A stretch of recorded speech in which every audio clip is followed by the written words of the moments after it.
first, how many other people are in that group of people you communicated with outside the 4 individuals I just named? Yes, Mr. Jordan, on call readout, certainly after the first call, there were probably a half a dozen or more people that I read out. Those are people with the proper clearance and the need to know. In this case, because of the sensitivity of the call and Mr. Eisenberg told me not to speak to anybody else, I only read out, outside of the NSC, 2 individuals. 2 individuals. Das Kent and one other person. And you're not willing to tell us who that other individual is? Mr. Chairman, point of order. Mr. Chairman. Mr. Chairman, point of order. The gentleman will suspend. Counsel.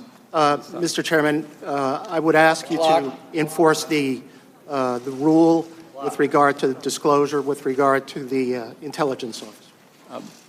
Thank you, counsel. You know, as I indicated before, this committee will not be used to out the whistleblower. That same Mr. Chairman, can you first stop the time so I don't lose the time? Will persist. You are recognized again, Mr. Jordan.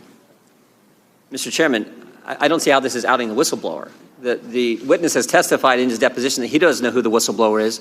You have said, even though no one believes you, you have said you don't know who the whistleblower is. So how is this outing the whistleblower to find out who this individual is? Jordan, this is your time for questioning. You can use it any way you like, but your question should be addressed to the witness. And your question should not be addressed to trying to out the whistleblower. Well, okay. Hey, NBC News viewers, thanks for checking out our YouTube channel. Subscribe by clicking on that button down here and click on any of the videos over here to watch the latest interviews, show highlights, and digital exclusives. Thanks for watching.